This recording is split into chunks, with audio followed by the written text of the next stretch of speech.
কক্সবাজার বাংলাদেশের দক্ষিণ-পূর্ব উপকূলে অবস্থিত চট্টগ্রামের একটি প্রশাসনিক অঞ্চল, যা দেশের পর্যটন তালিকায় অবস্থান করছে জনপ্রিয়তার শীর্ষে। এখানে রয়েছে পৃথিবীর দীর্ঘতম সমুদ্র।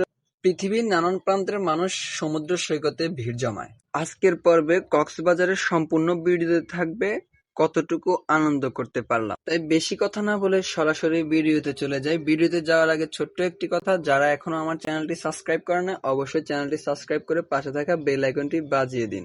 আর আমি আপনাদের সাথে আছি জনি। বরাবরের মতো রমজান ঈদের পরে আমরা উদ্যোগ নিলাম কক্সবাজার ঘুরতে যাব। যে ভাবনা সেই কাজ। ঈদের দ্বিতীয় দিন আমরা রওনা দিলাম রাত 10টায় স্টারলাইনে করে কক্সবাজারের উদ্দেশ্যে। ঈদের দ্বিতীয় দিন হওয়ায় কক্সবাজার সমুদ্র সৈকতে এত মানুষ আমি আর আগে কখনো দেখি নাই। এবার সহ আমার 3বার কক্সবাজার ভ্রমণ হয়েছে। ঈদের দিন বৃষ্টি হওয়ার কারণে বৃষ্টিতে ঘোরাফেরা করে হালকা সর্দি নেওয়ার কারণে কক্সবাজারে যাওয়ার পর দিনে আমার জ্বর হয়, তাই গোসলের কোনো ভিডিও আপনাদের মাঝে তুলে ধরতে পারি না। ভ্রমণ প্রিয় মানুষরা কক্সবাজারে ঈদের পরে ভিড় জমায় কক্সবাজার সমুদ্র সৈকতে। দেখে বুঝতে পারছেন ঈদ উপলক্ষে কত মানুষ রয়েছে কক্সবাজার সমুদ্র সৈকতে। আর আমরা গিয়েছিলাম 6 বন্ধু এক ছোট ভাই নিয়ে কক্সবাজার উদ্দেশ্যে। যদিও প্রতিবারের মতো এবারে অত বেশি আনন্দ করতে পারি নাই, তাও কোনো আফসোস নাই, কারণ আমি উপরে বসেছিলাম, সম্পূর্ণ দৃশ্যটি উপভোগ করতে পেরেছি। তারপরও আফসোস রয়ে যায় সাগরের পানিতে সবার সাথে তাল মিলিয়ে আনন্দ করতে পারি নাই। তো যাই হোক, একটু অসুস্থতার কারণে কক্সবাজারে অত বেশি মজা করতে পারি নাই। কক্সবাজারে গিয়ে ছোটবেলার একটি কথা মনে পড়ে গেল। যখন জমিনে একটু পানি জমতো তখনই আমরা শুরু করতাম লাফালাফি। এখানে আইসা দেখলাম যে অনেক বুড়া বুড়া লোকও পানিতে লাফ দিয়ে নিজের জীবনটাকে শৈশবে নিয়ে যাওয়ার চেষ্টা করছে। ঈদের ছুটি হওয়াতে কক্সবাজারে যে আবাসিক হোটেলগুলো রয়েছে এগুলোর একটু দাম বেশি ছিল, যা বুকিং দেওয়া সাধারণ মানুষের পক্ষে অসম্ভব। তারপরও আমরা একটু চেষ্টা করলাম মানিয়ে নিতে।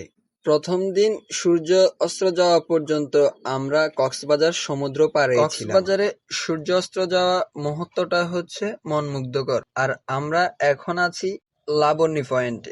সূর্য অস্ত যাওয়া দেখতে দেখতে আমি মাটিতে চেষ্টা করলাম নিজের নামটা লেখার জন্য। দুঃখের বিষয়, পানির ঢেউয়ের কারণে পারলাম না। তো প্রথম দিনের মতো সূর্য অস্ত দেখে আমরা দ্বিতীয় দিন বের হয়ে গেলাম।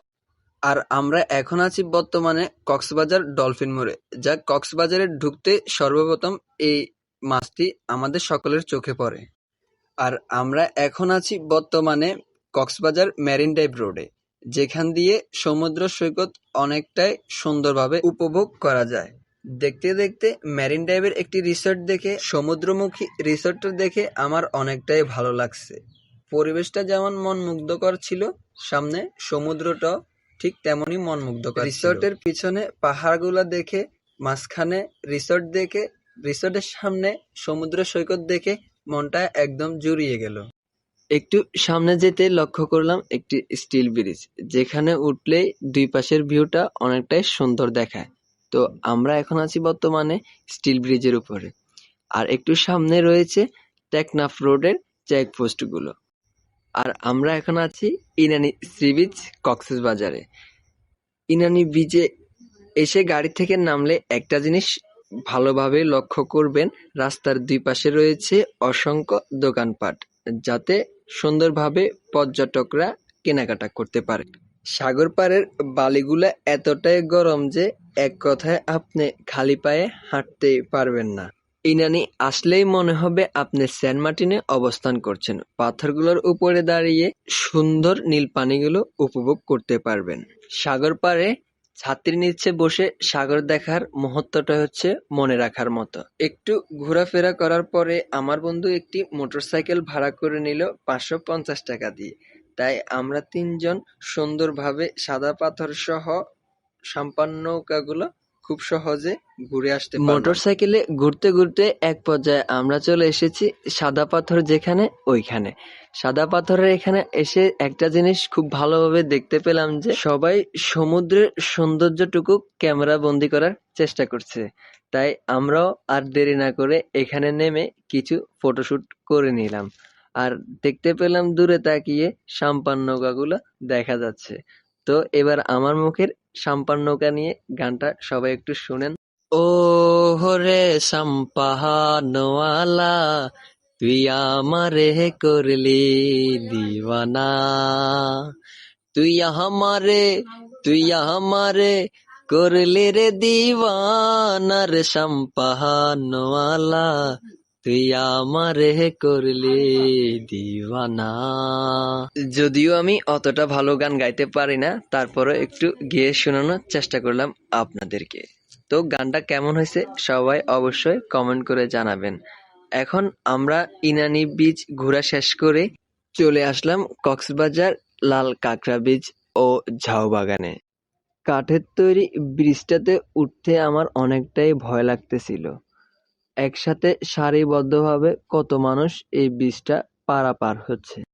ব্রিজটাতে উঠলে সর্বপ্রথম আপনার চোখে পড়বে সমুদ্রের পাড়ে ঝাউবাগানের ঝাউ গাছগুলো এবং অপর প্রান্তে রয়েছে পাহাড় পর্বত।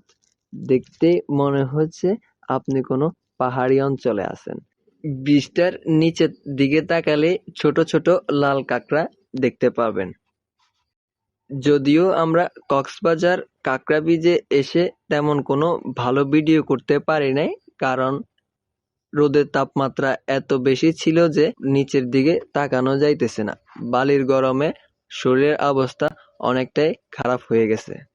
আমরা ফ্রেন্ড সার্কেল সবাই মিলে চিন্তা ভাবনা করতেছিলাম ঝাউবাগানে এসে একটা রিলস ভিডিও বানানোর চেষ্টা করতেছিলাম, যদিও আমি কখনো হাঁটার ভিডিও বানাই নাই। তো আজকের ভিডিওটা এই পর্যন্তই। ভিডিওটাতে একটি লাইক দিয়ে চ্যানেলটি সাবস্ক্রাইব করে দিবেন। আপনার একটি লাইক আমার ভিডিও বানাতে অনেকটা উৎসাহ পাই। তো আল্লাহ হাফেজ, দেখা হবে নতুন কোনো ভিডিওতে। ভালো থাকুন সেই পর্যন্ত।